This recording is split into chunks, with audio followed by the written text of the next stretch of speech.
और किसी की कोई क्वेरी डाइजेशन में या और किसी दूसरे टॉपिक में तो हम लोगों ने पढ़े हुए? ठीक है, रिवीजन करते रहिए। देखिए मैं बार बार आपसे बोल रहा हूँ, रिवीजन हमेशा करते रहिए। ठीक, तो ये वाला वो डायग्राम था जिसको हम लोगों ने समझा हुआ था, है ना? ठीक, चलो तो हेडिंग डालेंगे absorption of nutrient. Absorption of nutrient. तो चलिए स्टार्ट करिए। about 90% of about 90% of all absorption of nutrient about 90% of all absorption of nutrient occurs in small intestine occurs in small intestine. Full stop.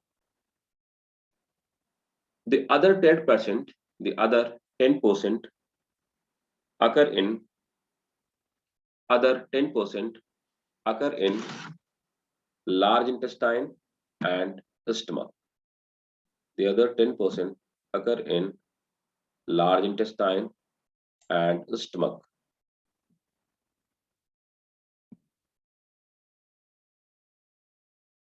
Next point.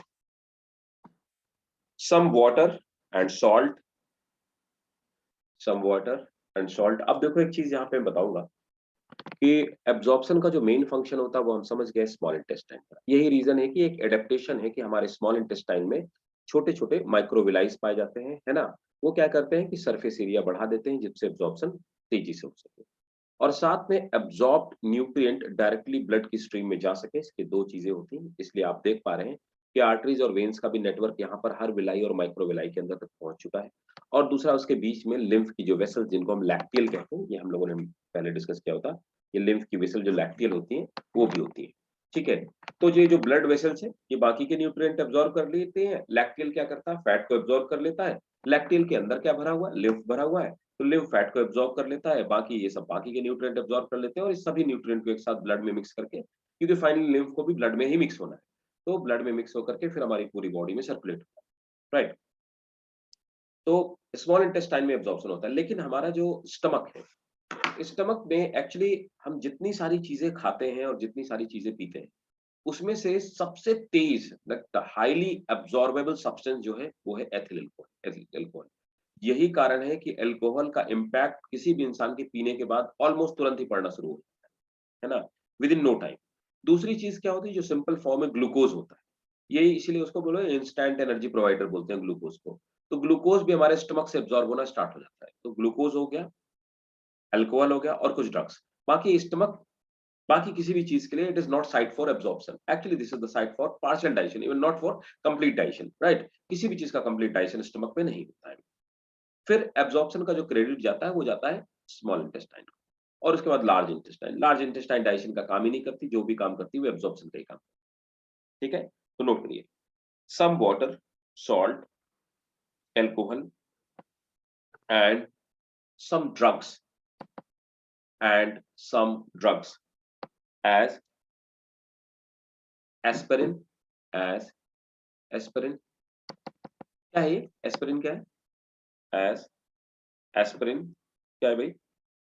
Aspirin and moderate amount of sugar and moderate amount of sugar is absorbed Sir, in stomach. हाँ जी, sir, could you please repeat? some water, salt, alcohol, some water, salt, alcohol and some drugs such as aspirin,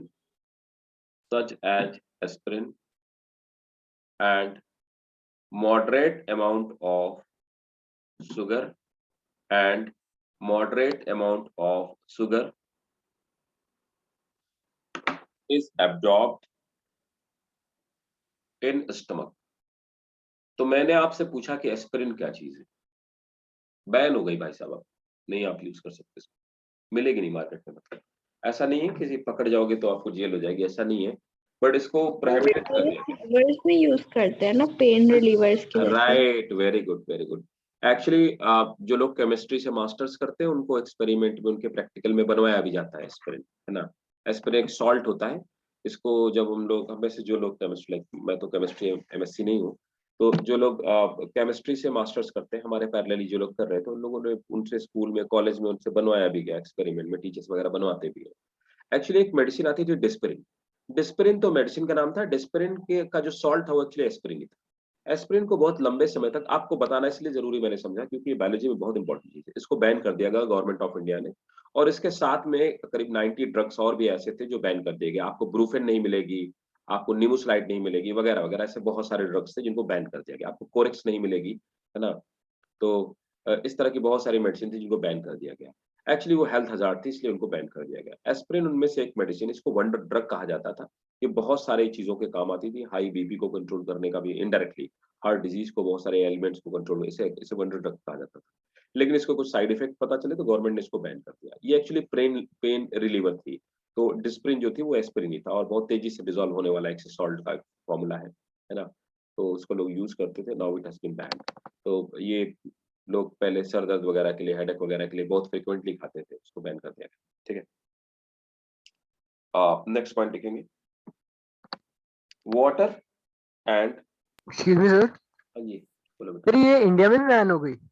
हाँ, aspirin अब India में ban हो गई, कई साल हो गए, 3-4 साल हो गए करीब। सर पहले यूएस में भी बैन हुई ना?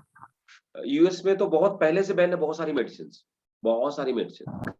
मतलब ये मानो कि आज की डेट में भी अर्पित, हम अप्रोक्सीमेटली 400 से ऊपर एक मेडिसिन है जो कि फॉरेन कंट्री में, अमेरिका में नहीं, बहुत सारी कंट्री में बैन है ना। और इसीलिए अगर इंडिया से आप कोई भी चीज भेजते हो ना, कोई भी चीज आप एक्सपोर्ट करना चाहते हो, तो एक लाइसेंस लगता है, उसको एफडीए बोलते हैं, फूड एंड ड्रग अप्रूवल करके एक लाइसेंस होता है, फूड एंड ड्रग अप्रूवल, है ना। वो लाइसेंस होता है, बहुत महंगा लाइसेंस है एफडीए का। तो उसके बिना इजाजत के और बिना एफडीए के टेस्ट के आप कोई भी चीज अमेरिका भेज दे सकते हैं। तो ड्रग्स में इंडिया में स्टिल लाइक हम बहुत सारी ड्रग्स यूज कर रहे हैं जो कि हेल्थ हैजार्ड है। ड्रग्स क्या, पानी यार हेल्थ हैजार्ड है इंडिया का। तो हम लोग यूज कर रहे हैं, but they have been ban. तो वो बहुत सारी मेडिसिन ऑलरेडी बैन थी, है ना। तो ये कहीं नहीं यूज होती ये सब मेडिसिन। Okay sir. और नेक्स्ट पॉइंट है, water and the product of bacterial digestion, water and product of bacterial digestion like vitamin B and vitamin K, like vitamin B and vitamin K are absorbed in small intestine, large intestine, are absorbed in large intestine. तो देखो, ये ऐसा माना जाता है कि bacterial association के बाद ही, इनके सिम्बायोटिक रिलेशनशिप के बाद ही विटामिन के का जो फॉर्मेशन होता है हमारे स्मॉल इंटेस्टाइन में। तो कुछ विटामिन सिंथेसाइज होते हैं।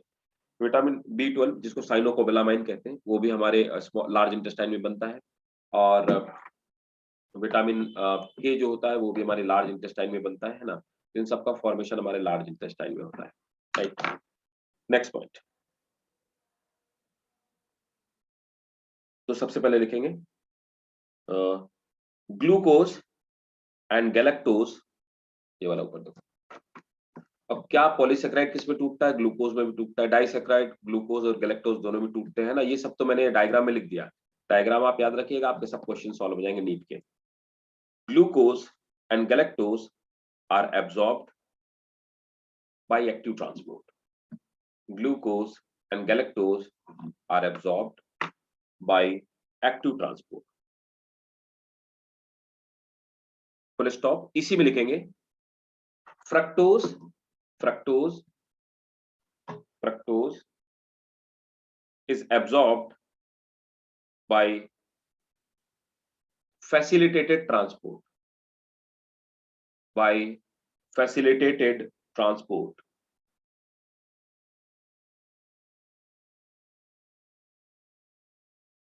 अगला पॉइंट स्टार बना के लिखिएगा। अब मेरा आपसे क्वेश्चन है, सबसे तेज बॉडी में एब्जॉर्ब होने वाला शुगर कौन सा है?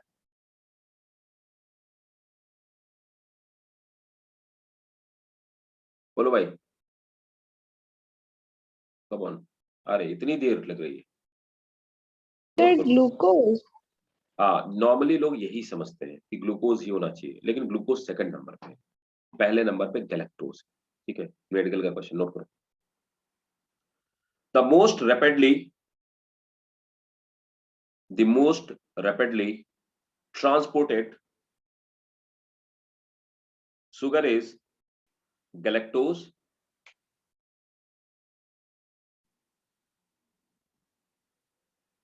and glucose is the fastest second fastest absorbed sugar. Next, amino acids है ना। अब नीचे आ जाते हैं यहाँ पे, ये प्रोटीन पेप्टाइड में, पेप्टाइड एमिनो एसिड में इनका एक्टिव ट्रांसपोर्ट होता है। Amino acids are absorbed by active transport mainly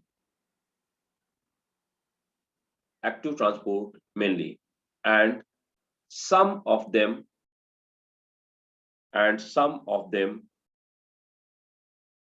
by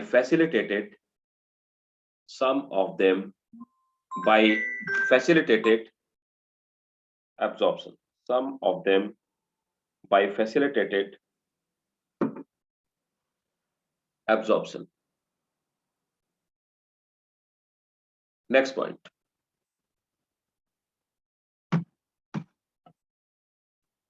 fat and fat soluble vitamins. कौन होते हैं फैट soluble vitamins? देखो किसी को नहीं आते ना, और हम लोग बायोमोलिक्यूल पूरा पढ़ चुके हैं। AIDKE fat soluble vitamin, AIDKE ना याद होना चाहिए, एनी टाइम ये चीज दिमाग पे होनी चाहिए बिल्कुल। Most fat and fat soluble vitamins are absorbed by simple diffusion, ये यहाँ पे fatty acid, cholesterol are absorbed by simple diffusion, full stop. They are insoluble in water, simple सी बात है, they are insoluble in water, therefore अब lacteal इनको क्यों absorb करती है? Because they are insoluble in water, that's why they do not directly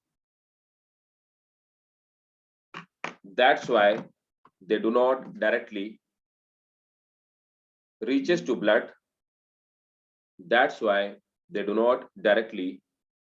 blood, full stop.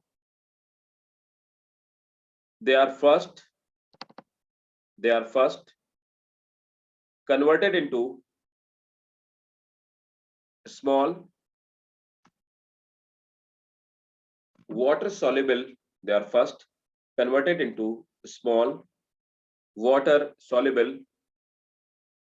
micelles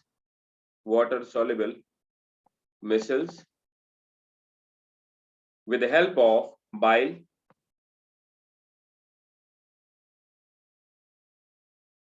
and then they are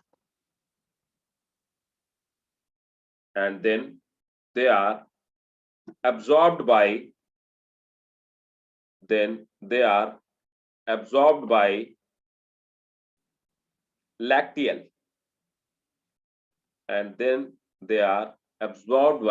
lacteal, अब देखो यहां पर मैं आपको एक चीज बता देता हूं कि मैंने यहाँ पे आपको एक चीज बताई, आपको यहाँ पे साफ एविडेंटली दिखाई दे रही है कि ये लैक्टियल में एब्जॉर्ब हो जाती है ना।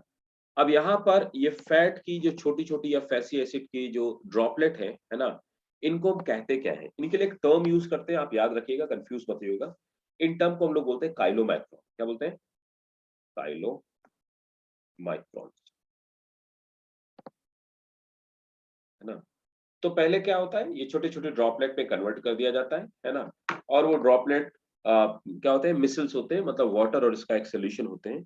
और मिसल्स बनाने का काम कौन करता है, हम पढ़ चुके हैं पहले कि जो हमारा बाइल होता है वो फैट के सरफेस टेंशन को रिड्यूस कर देता है, जिससे वो वाटर में डिसॉल्व हो जाता है।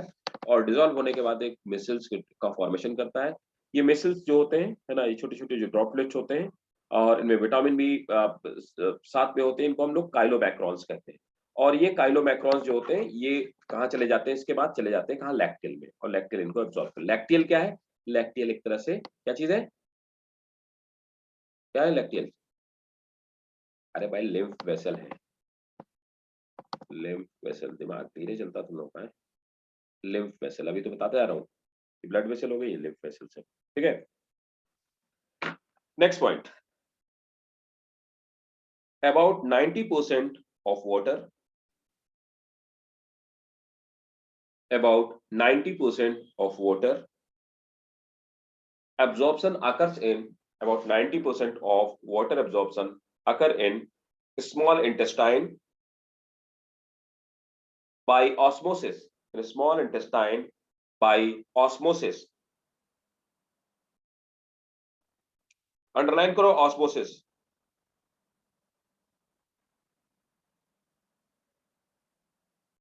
through the villi, through the villi. Next point, water absorption also occur in, water absorption also occur in stomach and large intestine, stomach and large intestine. Next, sodium is absorbed from,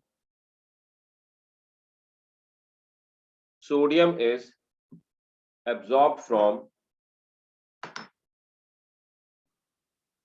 small intestine by active transport. Next, several other ion like calcium, potassium, magnesium, several other ion like calcium, potassium, magnesium, iron, phosphate are absorbed by active transport,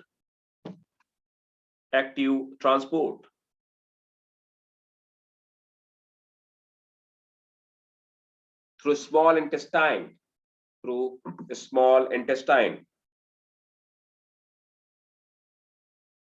एक आखिरी point लिख लेना, star बना के लिखना, ये भी medical के लिए इंपॉर्टेंट क्वेश्चन है। Almost all iron absorption, almost all iron absorption occurs at duodenum. Almost all iron absorption occurs at duodenum. ठीक है, तो ये हो गया हमारा एब्जॉर्प्शन वाला पार्ट, ठीक है भाई, है ना। Yes, sir.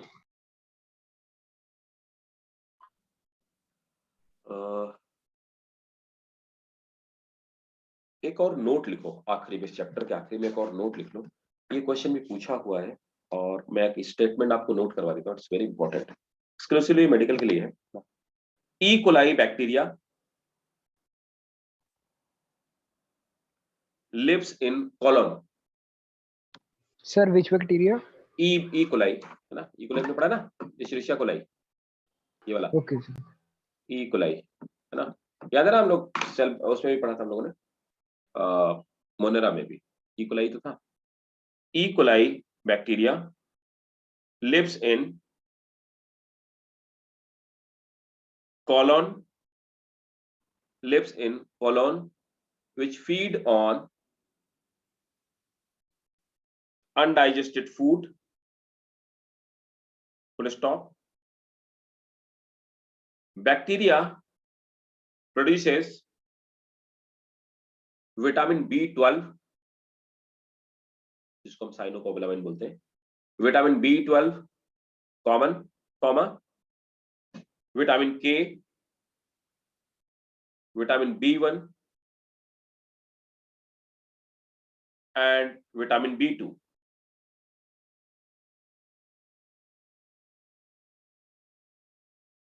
Vitamin B12, vitamin K, vitamin B1 and vitamin B2,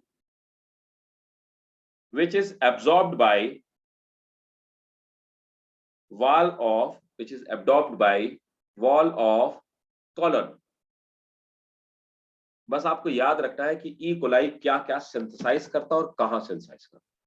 ये क्वेश्चन ऑलरेडी कई बार पूछा हुआ, ये आपके एम्स में भी आ चुका है, ये नीट में भी पूछा जा चुका है, कई बार पूछा जा चुका है, और ये फिर भी पोटेंशियल क्वेश्चन अभी भी पूछा जाता है कि क्या क्या सिंथेसाइज करता है और कहां सिंथेसाइज करता है। बस इतना आपको याद रखना है। ये सिम्बायोटिक बैक्टीरिया अगर है तो कैसे सिम्बायोटिक है? सिम्बायोटिक कैसे है? बैक्टीरिया हमारे कॉलन से न्यूट्रिशन ले लेता है, बदले में क्या करता है कि हमारे लिए विटामिन प्रोड्यूस करने का काम करता है। हम दोनों एक दूसरे के, ठीक है, सिम्बायोटिक रिलेशनशिप। तो क्या मैं सही टर्म यूज कर रहा हूँ? Is it symbiotic relationship?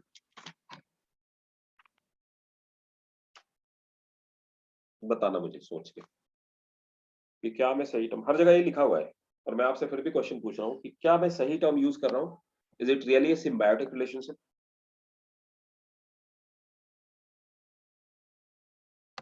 मुझे इसका आंसर बताना, ठीक है? पूछूंगा नेक्स्ट क्लास में। ठीक, नेक्स्ट चैप्टर स्टार्ट किया जाए तो सबको इस पे कोई, किसी को कोई डाउट, कोई क्वेरी? नहीं भाई? नो कोई सर। डाउट? ठीक है, तो रेस्पिरेशन स्टार्ट किया जाए, human respiration, human breathing. Yes. Human breathing and respiration हम लोग स्टार्ट करते हैं। तो सबसे पहले हम लोग समझ लेते हैं कि ह्यूमन रेस्पिरेटरी सिस्टम क्या होता है, उसके बाद फिर एक एक करके चीजों को डिस्कस करते हैं। चार्ट के साथ में देखते जाओ इसमें क्या क्या रेस्पिरेशन होता है, ठीक है? रेस्पिरेशन के स्टेप,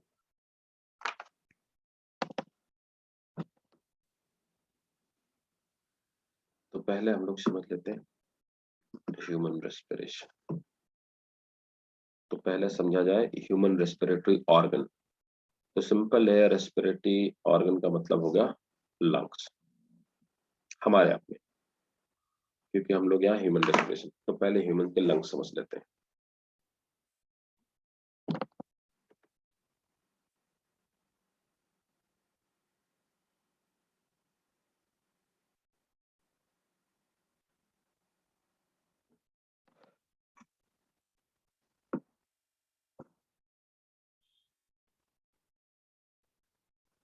देखो, तो रेस्पिरेशन में यहाँ पे ये हमारी विंड पाइप हो गई, जिसको हम ट्रैकिया कहते हैं, है ना? ट्रैक रिंग लाइक स्ट्रक्चर से मिलके बनी होती है ना? तो ये कार्टिलेजियस रिंग्स होती है, और एक्चुअली ये कंप्लीट रिंग्स नहीं होती। कंप्लीट रिंग इसलिए नहीं होती क्योंकि सेमी सर्कुलर ऐसी रिंग है, ये पीछे की तरफ रिंग कंप्लीट नहीं है, आगे की तरफ। इसका मेन काम होता है, हमारी जो विंड पाइप होती है उसको प्रोटेक्ट करने का काम, है ना? ट्रैकिया फर्दर दो पार्ट में डिवाइड हो जाती है, जिसको कि हम दोनों को मिला के ब्रोंकाई कहते हैं, और इसे राइट ब्रोंकस, ब्रोंकस सिंगुलर हो गया, ब्रोंकाई प्लूरल हो गया, राइट ब्रोंकस और लेफ्ट ब्रोंकस में। फर्दर फिर क्या होता है कि जो ब्रोंकस होता है और पतले पतले ब्रोंक्यूल्स में कन्वर्ट हो जाता है, और ब्रोंक्यूल्स के आखिरी में ये बलून लाइक स्ट्रक्चर है। इन बलून लाइक स्ट्रक्चर को हम लोग एल्वोलाई कहते हैं, है ना? इनको हम एल्वोलाई कहते हैं। अब क्या होता है कि अब लंग्स के चारों तरफ एक लेयर होती है ना? इसको हम लोग क्या बोलते हैं? इसे बोलते हैं प्लूरा कहते हैं। प्लूरा किसकी बनी होती है? ये एक्चुअली एपिथेलियम से बनी हुई ना, तो एपिथेलियम से बनी हुई एक लेयर होती है, और ये प्रोटेक्टिव नेचर की होती है। अब आप देखेंगे कि यहाँ पर दो प्लूरा पाई जाती है। प्लूरा के अंदर एक लिक्विड भरा होता है, और उस लिक्विड को हम लोग प्लूरल फ्लूइड कहते हैं। क्या बोलते हैं? Pleural fluid. तो हमारे जो लंग्स होते हैं वो इसी फ्लूइड के अंदर तैरते रहते हैं, जिससे कि उनको फ्रिक्शन नहीं लगता है जब वो फैलते हैं और सिकुड़ते हैं। ये हो गया आपकी इनर प्लूरा। तो इनर प्लूरा और आउटर प्लूरा, है ना? और उसके बीच में एक फ्लूइड भरा है जिसको मैंने प्लूरल फ्लूइड बोला। नीचे आप देखेंगे कर्टेन लाइक स्ट्रक्चर है जिसको हम डायाफ्राम कहते हैं। डायाफ्राम एक वो कर्टेन है जो ऊपर वाला जो कैविटी है इसको हम एब्डोमिनल सॉरी इसको हम थोरेसिक कैविटी बोलते हैं। नीचे वाली क्या है, इसके नीचे प्लूरा के नीचे यहाँ पे डाइजेस्टिव कैविटी है। तो इसका डायफ्राम का काम क्या होता है, डाइजेस्टिव कैविटी। तो डायफ्राम का काम क्या होता है कि रेस्पिरेटरी जो कैविटी है उसको डाइजेस्टिव कैविटी से है ना सेपरेट करने का काम करता है, इसको हम डायफ्राम कहते हैं। और ये हमारे इसके चारों तरफ क्या है, यहाँ पर रिब्स पाई जाती है ना, तो रिब्स इसी के साथ एसोसिएटेड लंग्स के साथ। ठीक है, स्क्रीनशॉट लीजिए इसका। फिर आगे हम लोग का स्क्रीनशॉट लीजिए और हेडिंग डालेंगे रेस्पिरेटरी ऑर्गन्स, है ना। Yes sir. इसमें कुछ फैक्चुअल बात लिख लेते हैं। Right lungs is larger, right lung is larger and of 700 gram. Right lung is larger and of 700 gram, and left lung is smaller of 600 gram. Next point. There are 300 million.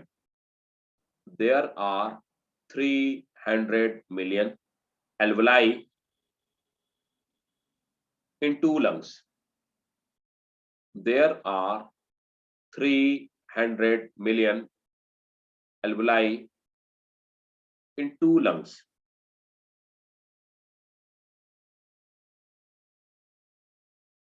आप देखते हैं कि किस वाले पार्ट में है ना, एक और चीज समझ लेते हैं कि किस एनिमल में किस ऑर्गन से रेस्पिरेशन होता है, इट्स वेरी इंपॉर्टेंट। उसके बाद फिर आगे की चीजें पढ़ेंगे।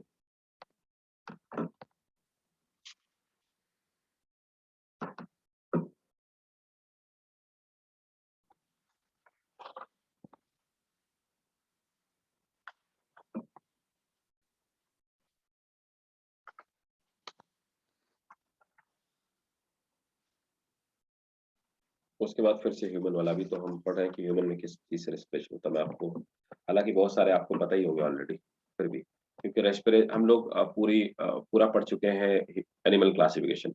और एनिमल क्लासिफिकेशन में हर जगह हर फाइलम में हम लोगों ने पढ़ा है कि रेस्पिरेटरी ऑर्गन क्या होंगे, है ना। तो एक एक करके हम लोग स्टार्ट करते हैं। तो फिशेस में क्या होते हैं बताते जाओगे आप लोग। फिशेस में क्या होते हैं, गिल्स। गिल्स होते हैं, शाबाश, है ना। एम्फीबियन में मॉइस्ट बॉडी सरफेस और गिल मतलब स्किन से, वेरी गुड, स्किन से होता है। और and lungs, very good, lung से होता है, शाबाश। और इकाइनोडर्मेटा में, इकाइनोडर्मेटा में स्टारफिश याद आया ना। इकाइनोडर्मेटा में क्या होते हैं, जल्दी बताओ। ट्यूब फीट, याद आया, ट्यूब फीट। एम्बूडेक्रल सिस्टम, है ना, tube feet. And dermal branchiae, and dermal branchiae. ये सब नीट में बहुत फ्रीक्वेंटली पूछे जाते हैं, याद रखना एकदम बिल्कुल से। डर्मल ब्रोंकिया, डर्मल ब्रोंकिया हो गया। नेक्स्ट है मोलस्का में क्या होते हैं, तो भूल गए तुम लोग। गिल्स, गिल्स होते हैं, लेकिन एक एक्सेप्शन है, बट इन पाइला, है ना। पाइला में क्या होता है, पल्मोनरी सैक होते हैं जिनको लंग्स के जैसे होते हैं। But in Pila pulmonary sac, है ना। Pulmonary sac is equal to lungs, lungs जैसा ही होता है। तो मोलस्कन में जो रेस्पिरेटरी ऑर्गन होते हैं वो मेनली गिल्स होते हैं, लेकिन मोलस्का में पाइला इसका, जिसको क्या आप ये बोलते हो, स्नेल जिसको बोलते हो, तो पाइला इसका एक्सेप्शन है, उसमें पल्मोनरी सैक पाए जाते हैं। ठीक है, पल्मोनरी सैक क्या होते हैं, वो लंग्स के जैसे होते हैं। ठीक है। ऑर्थ्रोपोडा में, ये तो बताना पड़ेगा, डिटेल मैंने बताया था। ऑर्थ्रोपोडा में क्या होता है, रेस्पिरेटरी ऑर्गन, देखना सब लिखवाया मैंने। जो ऑर्थ्रोपोड वाटर पे पाए जाते हैं उनमें गिल्स होते हैं। और क्या होते हैं? वेरी गुड, ट्रैकिया हम लोगों ने डिस्कस किया था। Trachea, very good, trachea. फिर और क्या होते हैं? Book lungs. मैंने बताया था ना, ओपन बुक्स की तरह दिखाई देती है, इसलिए इनको बुक लंग कहा जाता है। बुक लंग्स होते हैं। और इनमें स्किन तो पाई या नहीं जाती है, तो बाहर की जो सरफेस क्यूटिन की बनी होती है, इसीलिए उसको बोलते हैं क्यूटिनेशियस रेस्पिरेशन। क्यूटिनेशियस रेस्पिरेशन मतलब क्या हुआ? स्किन के थ्रू रेस्पिरेशन होता है। ठीक है, तो ऑर्थोपोडा में गिल्स के थ्रू भी हो सकता है, ट्रैकिया के थ्रू हो सकता है, बुक लंग्स के थ्रू हो सकता है, क्यूटिनेशियस रेस्पिरेशन भी हो सकता है। ठीक है, नोट कर लिया? सर स्पाइरिकल हो सकता है? वो यही होते हैं एक्चुअली। ट्रैकिया क्या होता है कि जो जैसे मान लो कॉकरोच हो गया, तो उसकी पूरी बॉडी में जैसे ब्लड वेसल्स वगैरह हमारी बॉडी में होती है, ऐसे खाली पाइपलाइन फैली हुई होती है, उसको अपन ट्रैकिया बोलते हैं। अब ये ट्रैकिया जो होते हैं, इनका मुंह जहां बाहर खुलता है ना, पोर्स की तरफ, उन पोर्स को हम लोग स्पाइरिकल्स कहते हैं। ठीक है, नोट कर लिया सबने? चलो, बाकी लोग बोलते ही नहीं यार। एनालिट्स में यस सर, हो गया। बताओ भाई, एनालिट्स में बॉडी वॉल है ना, स्किन से करते हैं ना, तो एनिलिडर हो। प्रोटोजोआ में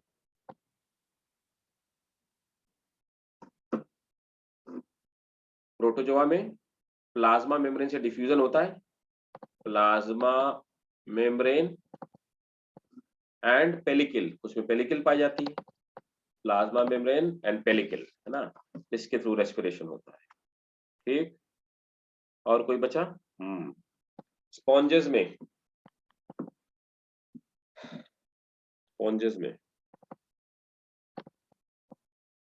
प्लाज्मा मेम्ब्रेन के थ्रू होता है। ठीक है, निडेरियंस में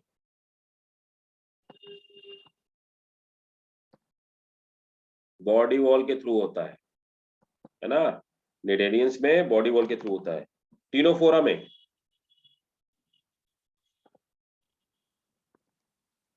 बॉडी वॉल के थ्रू होता है। सब भूल गए, किसी को नहीं याद यार। प्लैटीहेल्मिन्थेस में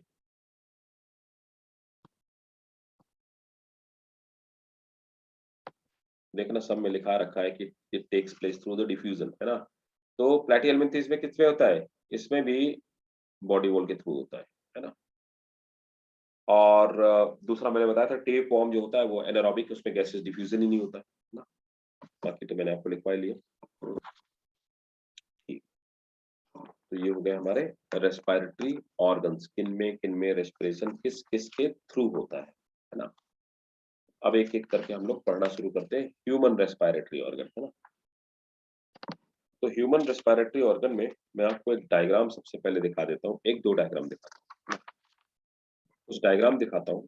तो मैंने लंग्स का डायग्राम तो आपको दिखाई दिया, वो आपके स्कूल में पूछा जाता है बनाने के लिए। अब ये टर्म 2 का सिलेबस होगा, टर्म 1 में तो नहीं होगा ये। हम्म, हम्म, हम्म, हम्म, हम्म।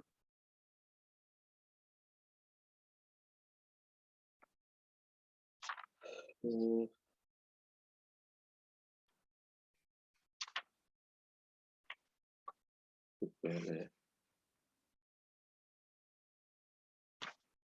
अच्छा, एक चीज और नोट कर लो, नोट करो। Tapeworm and liver fluke, tapeworm, liver fluke, Ascaris, tapeworm, liver fluke and ascaris are tapeworm, liver fluke and ascaris are anaerobic animal।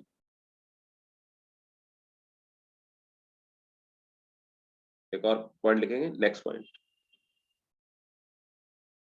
Mammalian RBC also mammalian RBC also undergoes through anaerobic respiration, also undergoes through anaerobic respiration as it do not as it do not have mitochondria। ये जो मैंने आपको एक diagram में आपको दिखा रहा हूं, है ना, ये डायग्राम है आपके ट्रैकिया वाले पार्ट का, है ना, मतलब यू रेदर देन ट्रैकिया मैं बोलूं ह्यूमन रेस्पिरेटरी सिस्टम का। बहुत ध्यान से समझना, कई बार ये क्वेश्चन पूछा गया, which of the following is involve in exchange of gases, ठीक है, या which of the following is not involve in exchange of gases. Lungs का हर पार्ट गैस के एक्सचेंज के लिए रिस्पॉन्सिबल नहीं है या उसके लिए रिस्पॉन्ड नहीं करता है, ठीक है।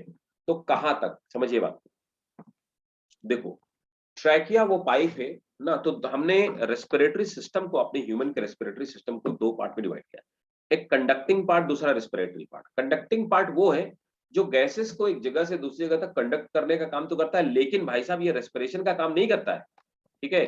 तो सिर्फ और सिर्फ कंडक्ट करने का काम करता है, मतलब गैसेस को यहां से वहां ट्रांसपोर्ट करने का काम करता है, समझिए। तो ट्रैकिया कंडक्टिंग पार्ट है। ट्रैकिया के बाद हमने कहा कि ब्रोंकस, तो पहला ट्रैकिया सबसे मोटा पाइप, उसका ट्रैकिया दो पार्ट में डिवाइड होगा, जिसको आपने लेफ्ट और राइट ब्रोंकस कहा। ब्रोंकस और पतले पतले पाइप में डिवाइड हुआ, उनको हमने सेकेंडरी ब्रोंकस कहा, है ना। और तो next secondary bronchus tertiary bronchus में कन्वर्ट होगा।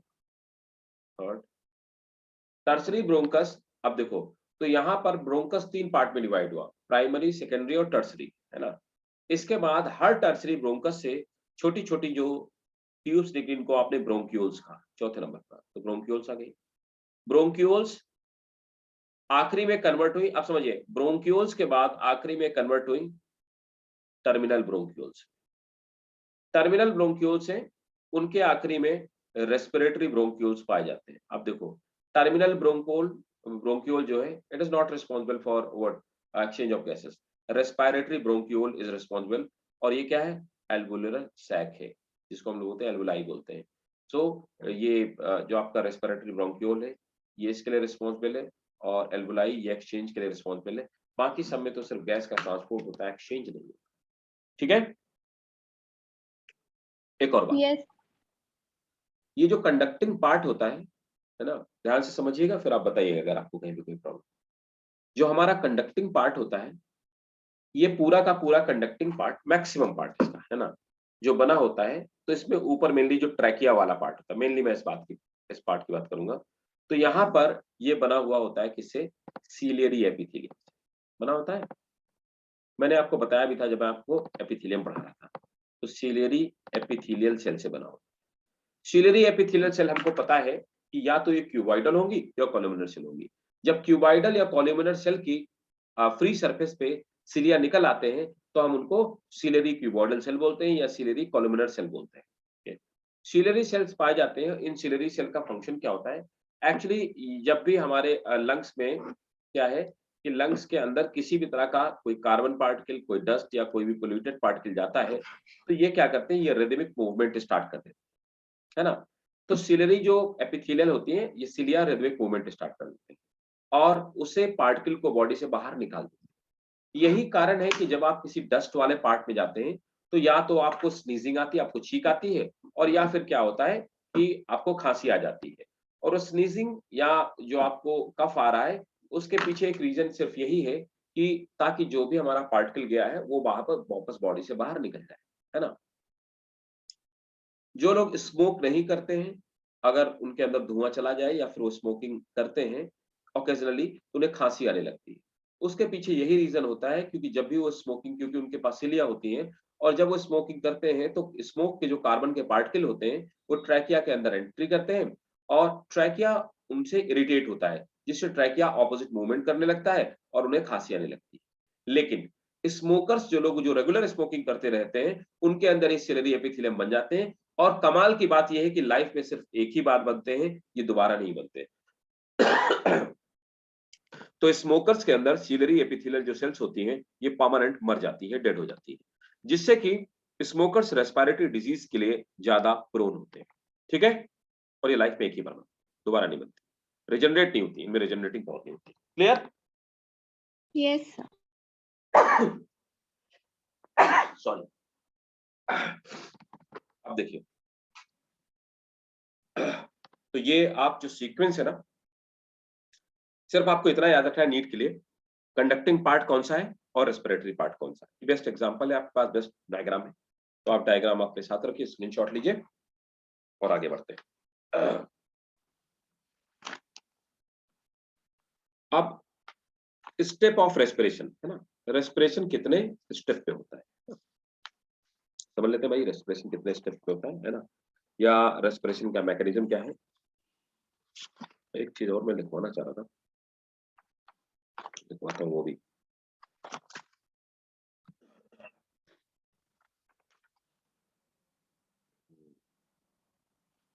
पूरा मैंने आपको बता ही दिया।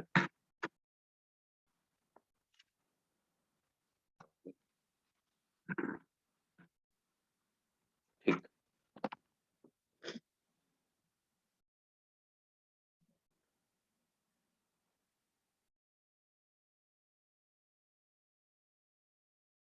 अच्छा मुझे एक क्वेश्चन का आंसर बताओ कि जब भी कोई बच्चा पैदा होता है ना, तो हम लोग क्या करते हैं, उसको उल्टा करके उसकी पिटाई करते हैं ना, नर्स वगैरह उसको उल्टा करके उसको पीटती है जैसे बच्चा पैदा होता है, फिर वो रोना शुरू कर देता है। और आपने सुना भी होगा कि रोना बच्चे के लिए बहुत जरूरी है।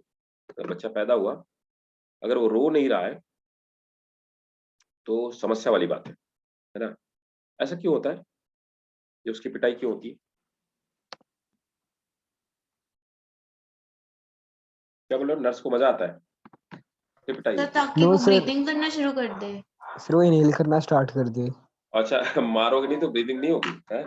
क्यों, आदमी कुटाई करने के बाद ही सांस लेता है, ऐसा क्या, या फिर रेस्पिरेटरी वाले चैप्टर पढ़े इसलिए, राइट। यही लॉजिक उसके पीछे है, ताकि वो ब्रीदिंग करना शुरू करे, समझो बात। मैं ये बात आपको लिखवा दूंगा, आप बिल्कुल टेंशन नहीं लीजिए, है ना। मैं भी देखता हूँ स्टेटमेंट कहीं है मेरे पास, मैं लिखवा देता हूँ। इट्स इंपॉर्टेंट, ये पूछा हुआ है, इसलिए मैं आपके साथ डिस्कस कर रहा हूँ। ये नहीं पूछा होगा कि बच्चे उसको नर्स पीटती क्यों, ऐसा नहीं पूछा हुआ है। देखो क्या होता है कि जब बच्चा मदर के बॉडी के अंदर होता है, तब गैसेस का एक्सचेंज कैसे होता है, बोलते जाओ, जल्दी जल्दी बोलो, करो, टाइम नहीं लगाओ, जल्दी बताओ, बोलो जल्दी।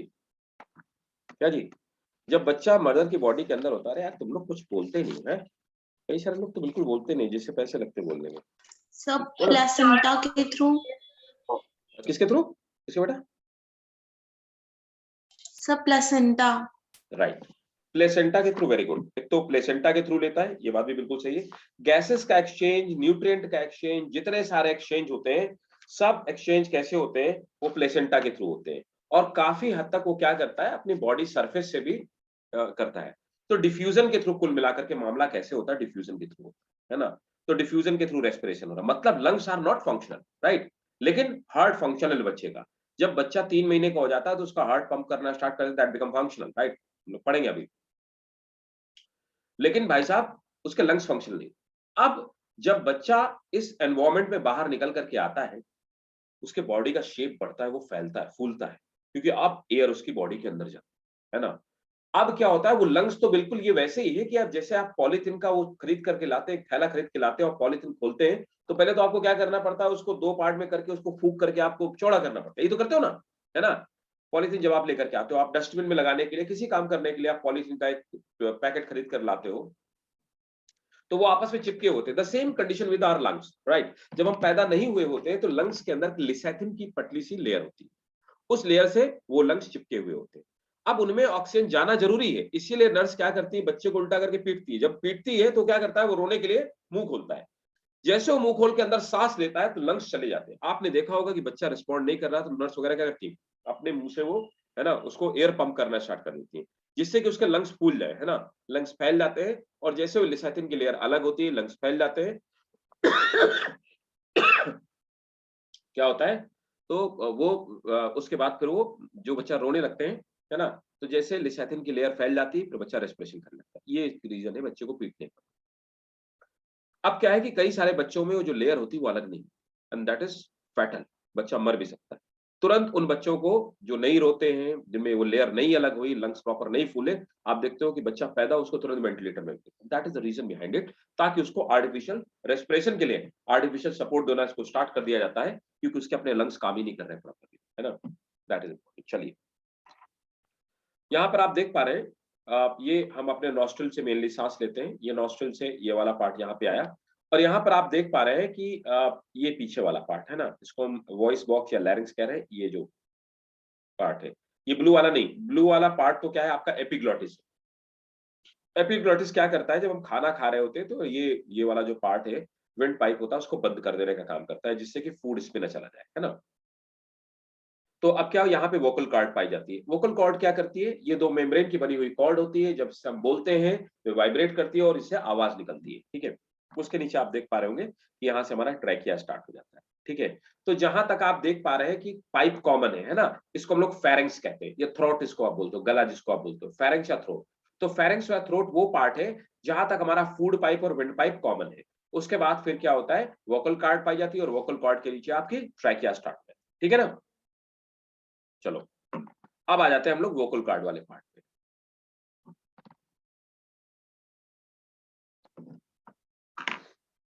अब मैं आपको लैरिंक्स दिखाता हूं अपना, है ना, ह्यूमंस का, अपना नहीं।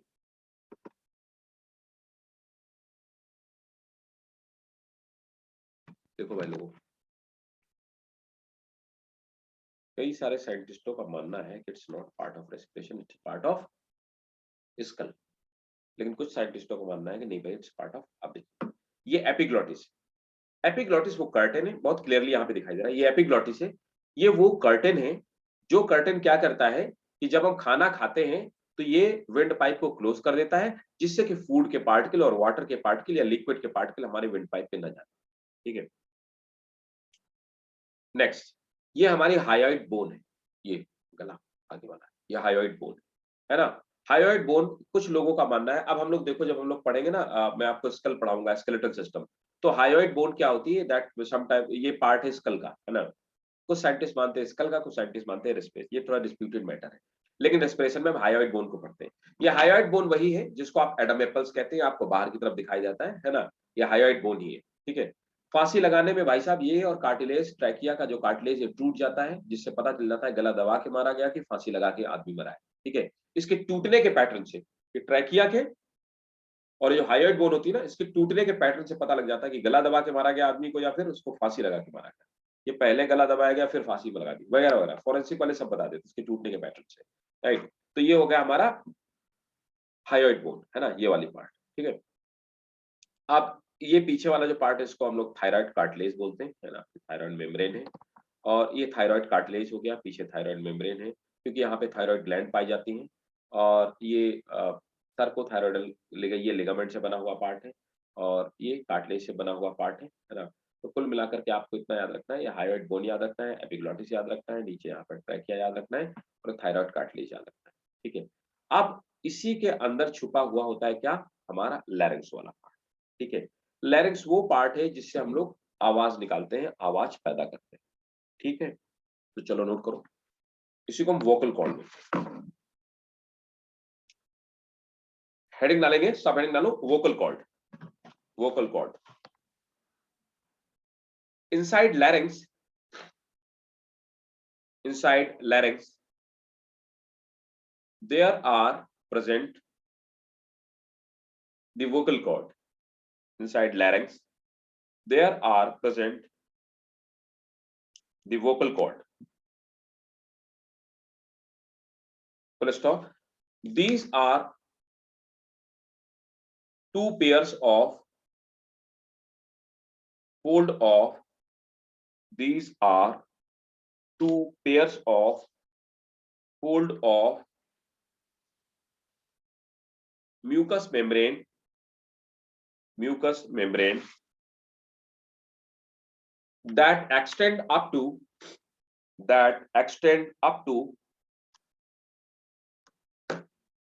that extend up to lumen of larynx, lumen of larynx from side. Next point, the upper larynx extend into lumen of larynx from sides. Full stop. Next point, the upper pair termed as false vocal cord, upper pair termed as false vocal cord. and lower pair, the upper pair termed as false vocal cord.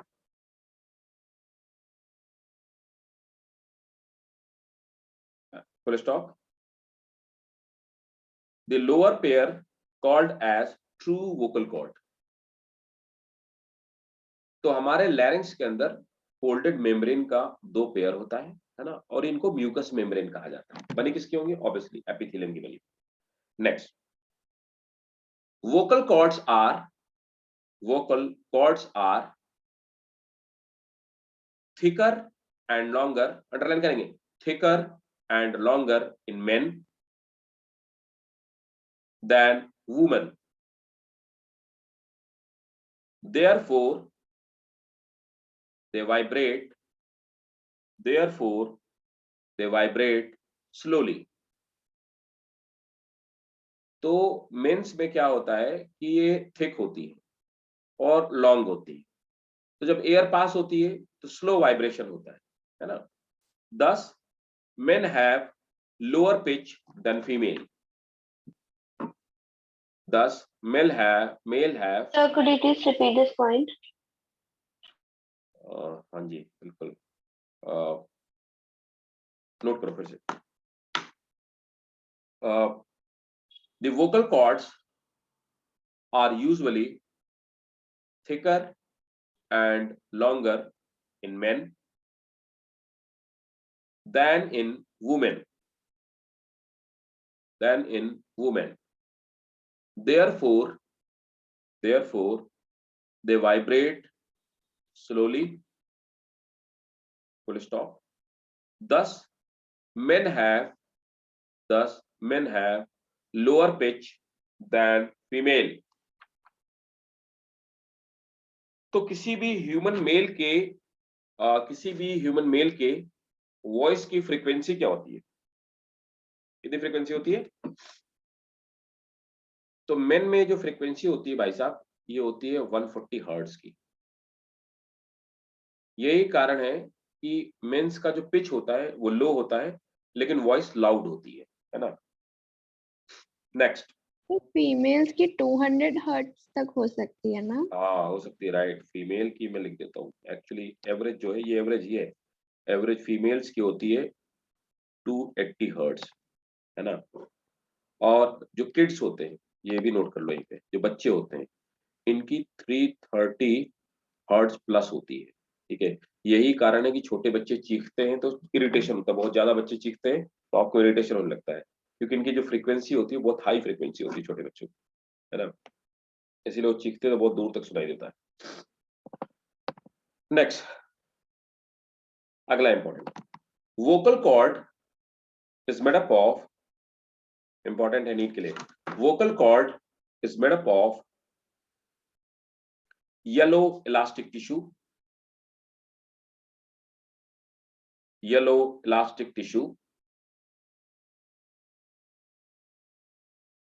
covered with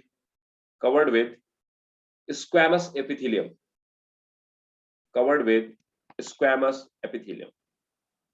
तो yellow elastic fibre की बनी होती है, उसके ऊपर squamous epithelium का मोटा सा लेयर होता है ना। तो दो चीज याद रखेंगे, स्क्वैमस एपिथेलियम और येलो इलास्टिक फाइबर, दो चीजों के से मिलकर के हमारी वोकल कॉर्ड बनती है। अब नेक्स्ट आ जाते हैं, वॉइस प्रोडक्शन कैसे होता है।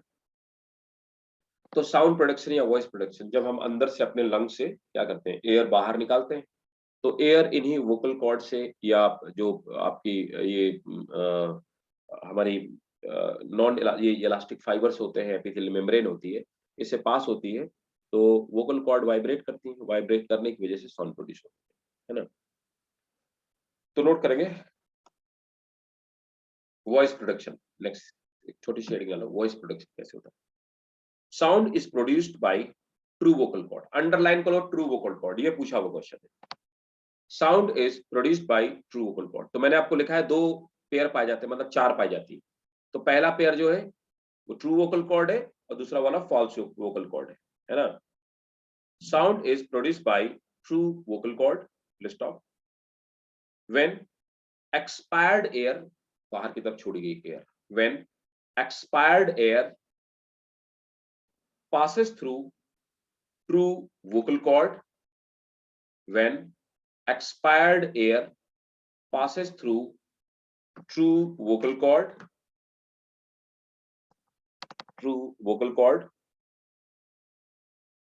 under the pressure from lungs, comma, vocal cord set to in vibration, which result into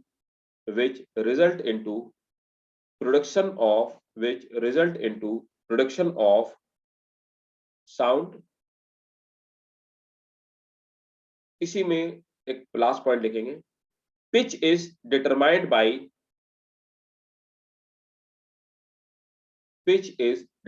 by the tension of vocal cord. Full stop. Greater tension will create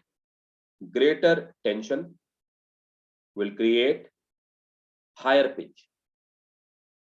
So pitch is determined by the Tension of vocal cord. जितनी vocal cord पे tension होगा, जितना उस पे खिंचाव होगा, tension of vocal cord. Full stop. Greater the tension, higher the pitch. ठीक भाई? अगला एक स्मॉल हेडिंग डालिए, ट्रैकिया। वोकल कॉर्ड समझ में आ गया है ना? yes. तो ह्यूमंस में साउंड प्रोड्यूस होता है लैरिंक्स से, तो लैरिंक्स होता है जो ह्यूमन फ्रॉम। बर्ड्स में साउंड प्रोड्यूस करने वाला ऑर्गन क्या होता है? इस लैरिंक्स को हम लोग साउंड बॉक्स बोलते हैं। तो ह्यूमन में साउंड बॉक्स क्या होता है? लैरिंक्स। बर्ड्स में क्या होता है? लैरिंक्स नहीं पाया जाता बर्ड्स में। Sir, siring. हाँ जी बेटा, Sir, siring से siring. Very good, excellent, syrinx, right. तो पैरट हमारी आपकी आवाज को कॉपी कर लेता है ना? और ऐसे ही आपने देखा होगा ऑस्ट्रेलिया में एक बर्ड पाई जाती है, लॉफिंग जैक्स, है ना? लोग डर जाते हैं, घबरा जाते हैं। वो पैरट से भी ज्यादा स्मार्ट, उसको ट्रेन नहीं करना पड़ता। तो एक्चुअली लॉफिंग जैक्स के बारे में खास बात क्या है कि ये जैसे आप कहीं सुनसान में गुजर रहे हैं तो लॉफिंग जैक्स बोले तो आपको लगेगा कोई आदमी बहुत तेज हा हा करके हंस रहा है ना? लोग डर जाते हैं। उसकी एक और खास बात है कि अगर आप दो लोग बात कर रहे हैं तो आपकी आवाज को कॉपी कर सकती है, ठीक है?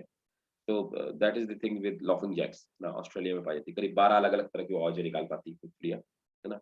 तो वो ये सब बर्ड्स इसलिए कर पाते हैं क्योंकि उनमें सैरिंग्स पाया जाता है। Syrinx is almost similar like functionally it's similar like larynx, right? ठीक। तो पैरट इसलिए बोल पाता है, बाकी बर्ड्स इसलिए नहीं बोल पाते, बहुत सारे उनमें सैरिंग्स नहीं पाया जाता, तो पैरट में पाया जाता है। बाकी पिजन वगैरह में भी पाया जाता है ना? तो next, trachea. It bear rings of hyaline cartilage. It bear rings of hyaline cartilage. आपको याद रखना पड़ेगा, या मेडिकल में पूछे हुए क्वेश्चन से कि किस कार्टिलेज से बना होता है। मैं जब कार्टिलेज पढ़ा रहा था तब भी मैंने आपको बताया था। It is made up of hyaline cartilage. अब मुझे पता है कि अगर मैं पूछ लूं हाइलाइन कार्टिलेज क्या होता है तो कोई नहीं बता पाएगा, इसलिए रिवीजन करते रहिए। It bears rings of hyaline cartilage which are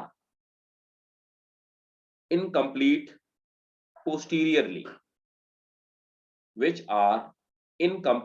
posteriorly, full stop. They prevent trachea. अच्छा एक बात बताओ कि हमारा आपका जो ये है क्या कहते हैं, ये ट्रैकिया है, तो ये क्या करता है? ये जो कार्टिलेज से बना हुआ, हम फील करते हैं, इसे रिंग्स दिखाई देते हैं, कार्टिलेजेस रिंग्स से। तो ये इस पाइप को पिचकने नहीं देते, है ना? तो अगर ये ट्रैकिया नहीं होते, है ना, तो ये पाइप कब पिचक जाता? हम सांस लेते तब या सांस छोड़ते तब? बोलो भाई।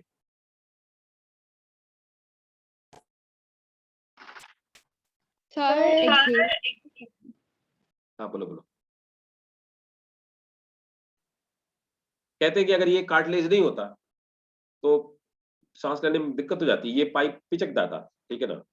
और वैसे भी देखो, है ना, मान लो आदमी कोई लेटा हुआ है और क्या बोलते हैं, उस तकिए से उसका गर्दन खिसक गया और पाइप दबा और आदमी मर गया, ठीक है। इसलिए ऊपर वाले ने ऊपर से एक प्रोटेक्शन लगा के भेजा है। देखा होगा ना वो आपका जो गैस वाला पाइपलाइन होता है ना, उस गैस वाले एक गीजर वाला पाइप होता है ट्रांसपेरेंट, उसके अंदर रिंग रिंग पड़ी होती है, वो वैसे ही कार्टिलेज जैसा ही फंक्शन है ना। बेसिन का भी पाइप होता है, उस पर रिंग्स बने होते हैं। वॉशिंग मशीन का देखा होगा ना आउटलेट, उसमें भी रिंग्स बने होते नहीं होते? Yes sir. वो सब पाइप इसीलिए रिंग्स बने होते हैं, ये यही फंडा है कार्टिलेज वाला, ये उसको कोलैप्स होने से बचाते हैं। कब कोलैप्स हो सकता है, अरे बताओ जल्दी भाई। देखो सर एक्सहेल करते टाइम। एक्सेल करते सही, देखो समझो बात को। अच्छा, अभी कैसा फील किया है कि some time you go to like juice shop और आपने बनाना शेक लिया और उसने क्या किया, जो स्ट्रॉ था वो घटिया वाला स्ट्रॉ डाल दिया। फिर क्या करते हो तुम, उसको स्ट्रॉ डाल के सक करने की कोशिश करते हो, कई बार क्या होता है बंद हो गया, उससे बनाना शेक आना ही बंद हो जाता है। फिर तुम क्या करते हो, पाइप फेंक देके वैसे पी लेते हो। Have you ever felt that? Yes. है ना, यस ऐसा होता है सर। ना। तो अच्छी जगह जाते हो तो बढ़िया वाला स्ट्रॉ देते हैं, थोड़ा सा 1 रुपए वाला और सस्ती जगह जाते हो 25 पैसे वाला स्ट्रॉ दे देते हो, वो पिचक जाता है। तो देखो क्या ये वही चीज है, आपने जब बनाना से सक किया तो अंदर तेजी से सक्शन प्रेशर लगा और उससे उसकी वॉल कोलैप्स हो गई। अगर ट्रैकिया नहीं पाए जाते तो अपन जब सांस ले रहे होते उस टाइम पे क्या होता है, पिचक जाता है, ठीक है। सांस अंदर आती तो क्या होता है, उस प्रेशर से पिचक जाता, जिससे सांस अंदर जा ही ना पाती, राइट। तो कार्टिलेज जो होते रिंग्स होती हैं, ये इनहेल के टाइम पे आपकी विंड पाइप कोलैप्स ना कर जाए, वो प्रिवेंट करने का। नोट करो, trachea is cartilage rings prevent cartilage rings prevent trachea collapsing during inspiration, trachea collapsing during inspiration. Next, trachea is made up of ciliated epithelium, बता ही चुका हूं। Trachea is made up of ciliated epithelium to inner side,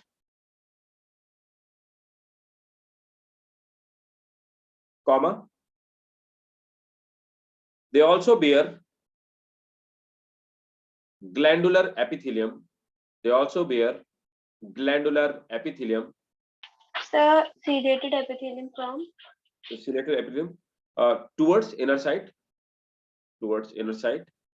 comma, they also contain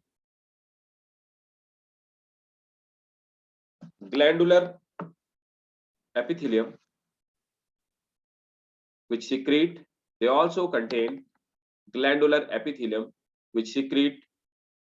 mucus, तो मैंने अभी आपको बताया थोड़ी देर पहले, तो सिगरेट पीने से सीलिया मर जाते हैं ना। तो एक तो सिलेटेड एपिथेलियम से बना होता है, दूसरा ग्लैंडुलर एपिथेलियम, वो क्या करता है, वो म्यूकस सीक्रेट करता है। वो म्यूकस क्या करता है, आने वाले एयर में से जो पार्टिकल होते हैं, carbon particle, dust particle, spores जो होते हैं और किसी भी तरह का पैथोजन होता है, उसको चिपका लेते हैं और चिपका के मार देते हैं।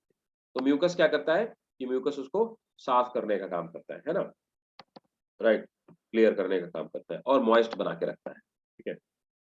Next point, secretion of mucus trap dust particle and cilia help in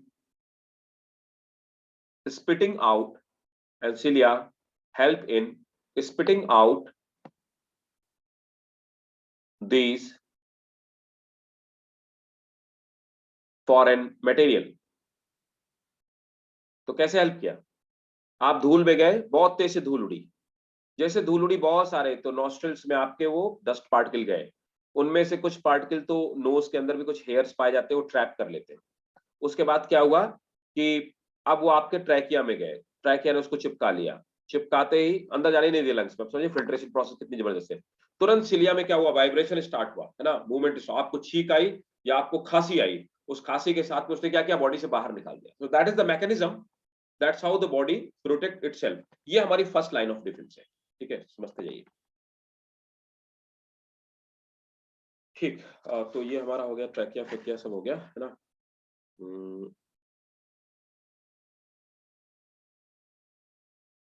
ठीक, हमारी रेट ऑफ रेस्पिरेशन क्या है, रेट ऑफ ब्रीदिंग क्या है, not respiration sorry, rate of breathing. तुम बताइए, जल्दी बताओ, रेट ऑफ ब्रीदिंग नोट करो। 12 minutes. 12 minute, 12 beats per minute. 12 beat per minute. Yes, sir. 12 beat per minute. थोड़ा थोड़ा सही से, ठीक है, नोट करो।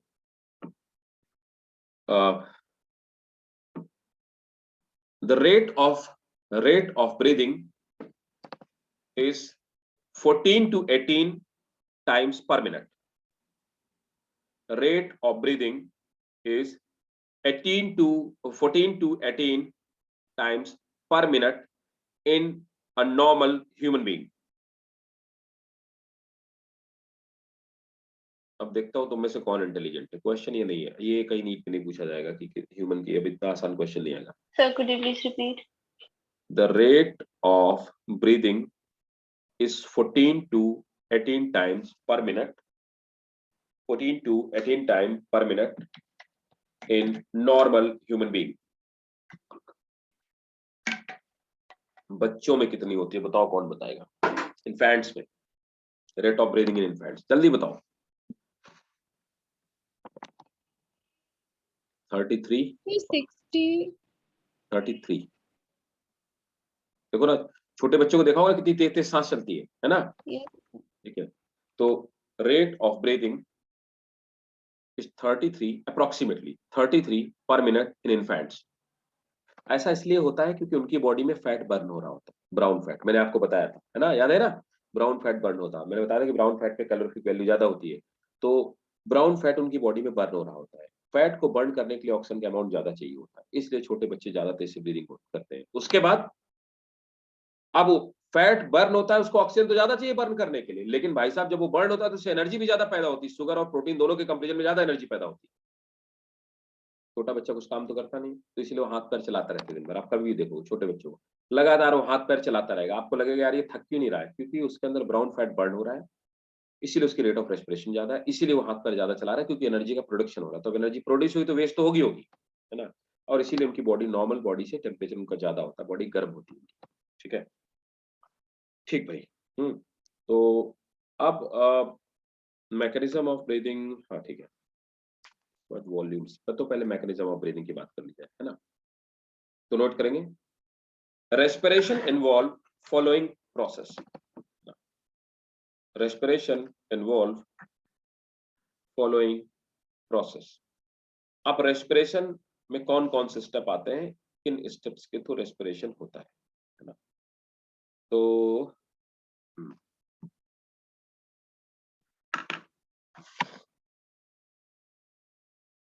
डायग्राम पहले खोल लिया जाए, आपको बताते जाए और नोट कराते हैं। तो ये वाला, ये तो टर्म 2 का पार्ट होगा ना, टर्म 2 में आ गया ना आप लोगों के, क्या जी, टर्म 2 रिटर्न हो रहा है ना। क्या बच्चे लोग, ये पता ही नहीं है अभी, नहीं पता। नहीं पता, 99% मान के चलो रिटर्न ही होगा, अगर कोविड दोबारा नहीं आया तो। ठीक है, अब देखो फर्स्ट पॉइंट नोट करो, ब्रीदिंग ब्रीदिंग और ब्रीदिंग और air is drawn in, breathing or air is drawn in, and CO2 is released outside। मतलब ब्रैकेट में लिख लो, इनहेल एंड एक्सेल। तो पहला प्रोसेस क्या है, बाहर से हमने एयर ली, ऑक्सीजन नहीं भाई साहब, एयर लिया। तो बाहर से हमने एयर ली और कार्बन डाइऑक्साइड रिच एयर बाहर की तरफ रिलीज की, ये हो गई ब्रीदिंग, पहला स्टेप। सेकंड स्टेप, अब हमारी जो, तो पहला क्या था कि अब हम O2 CO2 की टर्म्स में बात करते हैं। तो हमारी ये एयर आई, अंदर आई और अंदर आकर के यहां पहुंच गई। अब एल्वोलाई में एक्सचेंज होगा, है ना, यहाँ पे जो बलून लगे हैं इन बलून्स में एक्सचेंज होगा। तो नेक्स्ट स्टेप करेंगे, second step, diffusion of O2 and CO2, diffusion of O2 and CO2 across alveolar membrane. तो अब क्या हो गया, एल्वुलाई की मेम्ब्रेन में चारों तरफ ब्लड वेसल्स है। तो अब एल्वुलाई पे क्या करेगा, ब्लड O2 ले लेगा और CO2 छोड़ देगा। तो सेकंड प्रोसेस हुई एल्वुलाई की membrane. Third, transport of gases, third point है transport of gases by blood. तो ब्रैकेट में लिख सकते हो O2 एंड CO2। तो O2 लंग से लेकर के फिर हार्ट में जाएगा और हार्ट से पूरी बॉडी में चला जाएगा। ऐसे ही CO2 पूरी बॉडी से आएगी, फिर लंग्स हार्ट में आएगी, हार्ट से लंग्स में आएगी और लंग्स से फिर एल्वुलाई में आ जाएगी। फोर्थ, अब क्या होगा, ब्लड O2 लेके गया है तो टिश्यू से बोलेगा कि भाई साहब हम नई O2 लेके आए, आप O2 ले लीजिए, बदले में CO2 जो आपने पैदा किया हमको वापस कर दीजिए। ब्लड तो ट्रांसपोर्टर है ना, भरी हुई बोतलें दे देता है और खाली बोतलें ले लेता है। ठीक है, तो नोट कीजिए, diffusion of O2 and CO2, diffusion of O2 and CO2 between blood and tissue, diffusion of O2 and CO2 between blood and tissue.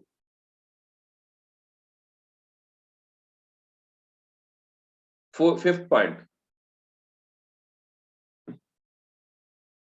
utilization of O2 by catabolic processes, utilization of O2 by catabolic processes and release of CO2 and release of CO2. ठीक है, तो 5 point आप याद रखेंगे। ये क्या है, process आप बोलिए, मैकेनिज्म बोलिए, है ना। तो ये रेस्पिरेशन के स्टेप थे। ठीक है, आप नेक्स्ट हेडिंग डालेंगे मैकेनिज्म ऑफ ब्रीदिंग। अब हम पूरी रेस्पिरेशन को पढ़ रहे थे, अब हम ब्रीदिंग के बारे में पढ़। तो ब्रीदिंग में सबसे पहली चीज क्या है, हम सांस लेते हैं। तो देखो मैं आपको दिखाता हूँ सांस कैसे लेते हैं।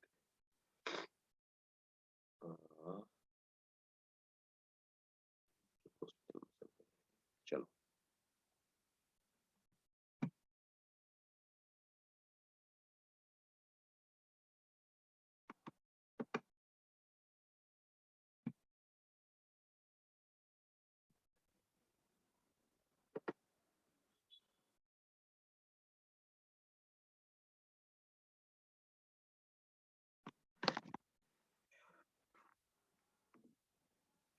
अब अगली जो मैं बात बताऊंगा उसको थोड़ा सा गौर से समझेंगे, तभी आपको समझ आएगा। आप समझो कि हमारी रिब्स इसमें हेल्प करती है। तो ये मान लीजिए कि हमारे रिब्स हो गए, है ना। तो रिब्स में क्या होता है, ये रिब्स हो गई। अब भाई साहब कुछ मसल्स ऐसी हैं जो रिब्स में अंदर की तरफ है ना। तो जब ये कॉन्ट्रैक्ट होंगी तो रिब्स क्या होती हैं, अंदर की तरफ खींचती है ना। ये रिब्स को अंदर की तरफ खींचती, ठीक है। और जिससे क्या होता है, जब ये अंदर की तरफ खींचेंगे तो सांस बाहर की तरफ निकलेगी, है ना। मतलब फेफड़ों का जो लंग्स का जो वॉल्यूम होगा वो रिड्यूस होगा, ठीक है। तो ये जो अंदर वाली मसल्स हैं, इन अंदर वाली मसल्स को, इनको, है ना, इन्हें हम लोग बोलते हैं internal intercostal muscle, intercostal muscle, है ना। इसी तरह से क्या है, तो यहाँ पे दो मसल्स है। अब दूसरी वाली मसल्स क्या है, ये बाहर की तरफ है, ये रिब्स में बाहर की तरफ सेट है। तो ये क्या करती है, गौर से मेरी बात को समझिएगा, ये क्या करती है, जब ये कॉन्ट्रैक्ट होगी तो रिब्स बाहर की तरफ खींचेंगे, जब रिब्स बाहर की तरफ खींचेंगे तो लंग्स क्या वॉल्यूम बढ़ेगा तो सांस अंदर जाएगी। ठीक है, ये जो बाहर वाली मसल्स है इन्हें हम बोलते हैं external intercostal muscle, intercostal muscle. अब बात समझिएगा, अगर एक्सटर्नल इंटरकोस्टल मसल कॉन्ट्रैक्ट होगी, सिकुड़ेंगी तो रिब्स बाहर जाएगी, तो तय है कि अगर ये वाली कॉन्ट्रैक्ट हो रही है तो इनको क्या होना पड़ेगा, एक्सपेंड होना पड़ेगा, फैलना पड़ेगा। क्लियर है ना? तो अगर ये कॉन्ट्रैक्ट हो रही है तो ये वाली क्या होगी, रिलैक्स होगी। क्या मेरी बात आप समझ पाए? Yes sir. और जब ये वाली कॉन्ट्रैक्ट होगी तो इनको रिलैक्स होना पड़ेगा, ये तय है, वरना तो टूट जाएंगी एक, है ना? तो अगर एक कॉन्ट्रैक्ट होगी तो दूसरे को रिलैक्स अपने आप होना। ठीक है, अब जब अपन सांस अंदर ले रहे होते तो पहले क्या होता है, इंटरनल इंटरकोस्टल मसल रिलैक्स, अंदर वाली रिलैक्स हो गई, एक्सटर्नल इंटरकोस्टल मसल कॉन्ट्रैक्ट, बाहर वाली कॉन्ट्रैक्ट हो गई, रिब केज मूव अपवर्ड, जिसकी वजह से ये देखो, ये रिब केज, ये जो हमारे सांस लेते हैं ना, तो ये हिस्सा ऊपर जाता है, तो रिब केज मूव अपवर्ड, जिससे कि जो रिब केज है ऊपर की तरफ जाता है। डायाफ्राम कॉन्ट्रैक्ट एंड फ्लैट, अब ये नीचे वाला ये पैसिव रोल प्ले करता है, तो रिब केज जो है ये तो एक्टिव रोल प्ले कर रहा है। अब देखो, डायाफ्राम मूव डाउनवर्ड, अब ये डायाफ्राम, ये जो नीचे वाला पर्दा है ये नीचे की तरफ जा रहा है, इससे क्या होता है, volume of thoracic cavity increase, तो अंदर थोरेसिक कैविटी, लंग्स वाली जो कैविटी है, मतलब लंग्स का वॉल्यूम बढ़ जाता है। जब अंदर वॉल्यूम बढ़ गया तो प्रेशर अंदर क्या होगा, लंग्स के अंदर प्रेशर इन एल्वोलाई डिक्रीज, तो अंदर प्रेशर डिक्रीज हो जाता है। और एयर कहां से आती है, एयर हाई प्रेशर से लो प्रेशर की तरफ लंग्स के अंदर चली जाती है। क्या मेरी बात समझ में आ गई आपको? Yes sir. स्क्रीनशॉट लो, नोट करो, इनहेलेशन। यस। ठीक है, तो इनहेलेशन में आप नोट कर लीजिए रेस्पिरेटरी में। हाँ, तो पहला है इंस्पिरेशन, डायाफ्राम, नोट करो, inspiration, inhalation, diaphragm becomes flat and gets lowered, diaphragm become flat and gets lowered by contraction of, अब diaphragm किसकी वजह से नीचे गया, by contraction of muscle fiber, by Sir, please contraction repeat. diaphragm becomes flat and get lowered by contraction of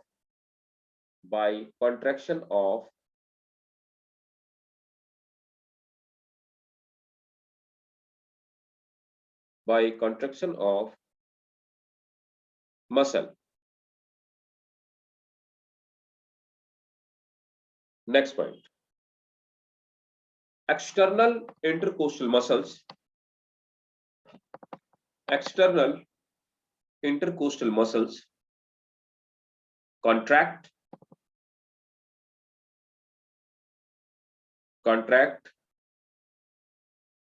and they pulls rib upward,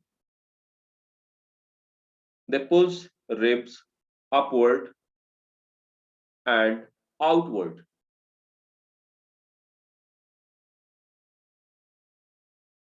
to increase volume. Next, abdominal muscles relax, abdominal muscles relax and allow compression of abdominal muscle, relax and allow compression of abdominal organ by diaphragm. Full stop. Underline करिए, they play passive role, they play passive role. Full stop, है ना। Heading डाल लो expiration, और next class में हम लोग expiration onward पढ़ेंगे। बताओ किसी को कोई डाउट हो तो बताइए।